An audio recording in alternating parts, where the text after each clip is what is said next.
Hi family. So I just decided to do this quick intro before I show you my video with the ugly cry. I was going to post it raw, but I thought I could perhaps, you know, cover it up with maybe like a little intro. So today is a really special day for me.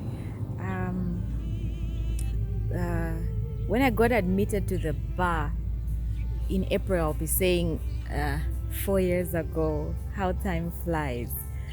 Um, I was among, I think, a little over 200 others, or we're about 200 of us, and we were so excited because for most of us, it had been like literally a journey of a billion miles to get to where we had gotten, with getting admitted to the bar and finally being called an advocate of the High Court for Zambia.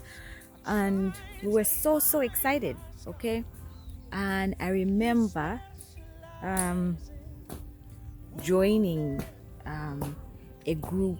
We were being added to a group because you join these committees. There was a running joke where they called us like a herd of cows because it was the first time so many of us had gotten admitted to the bar. It was unprecedented. It was unprecedented for that big a number to be admitted to the bar. Then we were, but also it just felt like you struggle so hard to achieve this milestone, and then you would think you would find mentorship, and then when we got there, we were the running joke. And me being me, I don't, guys, I can be controversial, so I just said, you know what, I can't do this. So that's how I left that group. But the feelings around that were, I worked hard and I earned it, and I won't sit around for being mocked and insulted. I know it was a joke, but I think it wasn't fair because it was just insulting the work I had done. So I left that group. They literally called us a herd of cattle.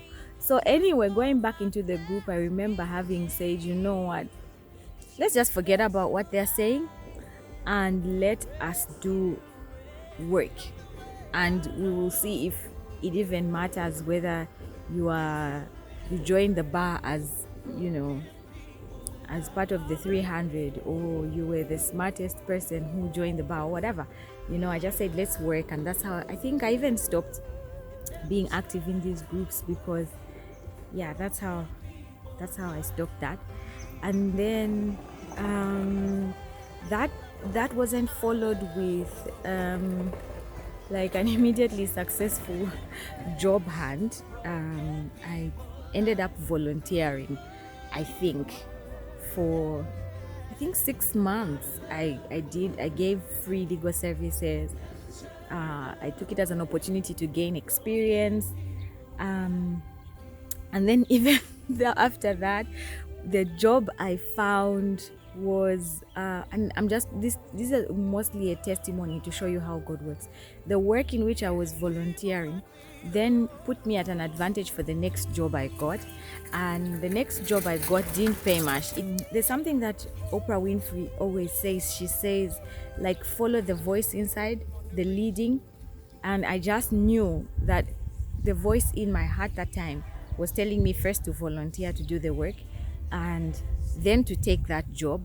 And even though I did take that, it's not like I even had other options, to be fair, but like the steps aligned, and I took that job. And then after that, the next job I took on made me advisor for the first job I had as a volunteer, and to develop a framework, to develop the pro bono framework. It's so funny how God works, to develop a pro bono framework. And so after I left that job that paid me peanuts, but the work was very fulfilling, I love it. If I had like another source of income, I would go back and work for free. That's how much I loved it, because I've always believed in taking on work that you believe in, and work that will make a difference. Even when I was leaving the organization to join the work where I worked to go and develop this pro bono framework, I was going because even in my exit letter, I said I am going to make a difference, because when I looked at the job description, among other things was developing the pro bono framework. I knew it would help that last job I was in, and I made a promise to make a difference. And then today I woke up to the news that, the Law Association of Zambia had passed that pro bono framework. My name probably won't be on that framework, and that doesn't matter. That's not why we do work. The point is to do meaningful work. So anyway, my point about telling you that story about being mocked in a group where you'd expect that you would be mentored is just to say that don't underestimate your role in the world. It's very easy to make yourself small, or to act on things that people say when they don't know you, or where you have been, or what you have been through, or who do not understand your purpose or where you are going. To just a lesson in learning to silence the voices. And sometimes it literally means walking out of a situation. Like I stepped out of that group because I knew my personality is that kind. If something is said long enough, I start to believe it.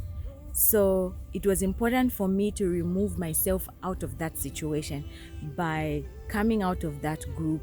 I mean, even if eventually I knew that the conversations would end, but I would still see that senior counsel, and I still would not, feel very inspired. So it was good for me to then come out of that situation, and I hope you can do the same if it came down to it, to make the decision to remove yourself out of those situations where you are discouraged by someone who can have an influence on you. Here I am, baby at the bar, still less than 5 years of practice in, and I feel like I can say God has been good and has given me something to be proud of. So it's just always very important to focus on what you believe your purpose is, and to be very conscious about the voices you are hearing that then influence the choices that you are making. So today is really, really a proud day for me, because I have work, I have my name to work that will outlive me, and I'm not even 5 years at the bar. And I imagine now that if I had been called to the bar at the time I wished I had been, I mean, maybe I would have made a little more money, but it's always been more important for me to do meaningful work.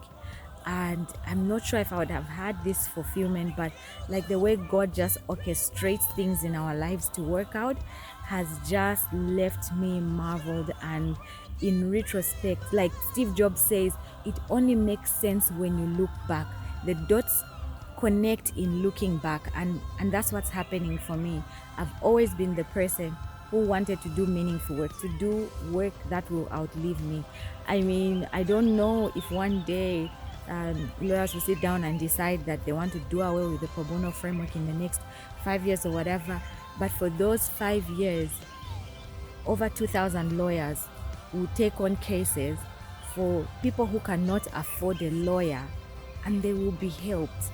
And for me, it was worth the wait, it was worth the pain, it was worth the suffering. It's really okay. It's really okay.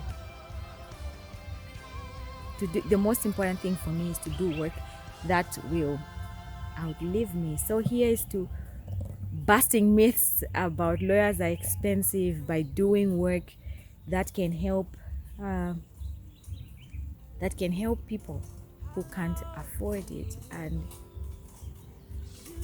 yeah, next to giving my life to the Lord Jesus Christ, marrying my husband, getting admitted to the bar, this has to be one of the best days of my life, and I'm truly grateful. I truly am. So anyway, after this you can watch my reaction to seeing news about the pro bono framework passing. as usual, thanks for listening to my rambling. And yeah, please remember to subscribe, guys. I'm trying to grow. Please remember to subscribe to my channel and help me get to 1,000. I have to love and leave you getting into the field and continuing the vlog.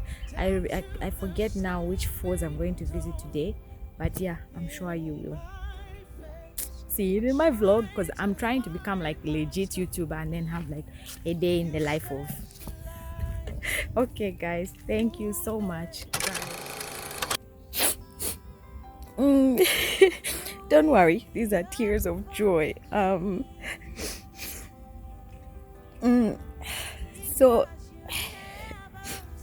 maybe one day I'll sit and tell the story about how I struggled through my university and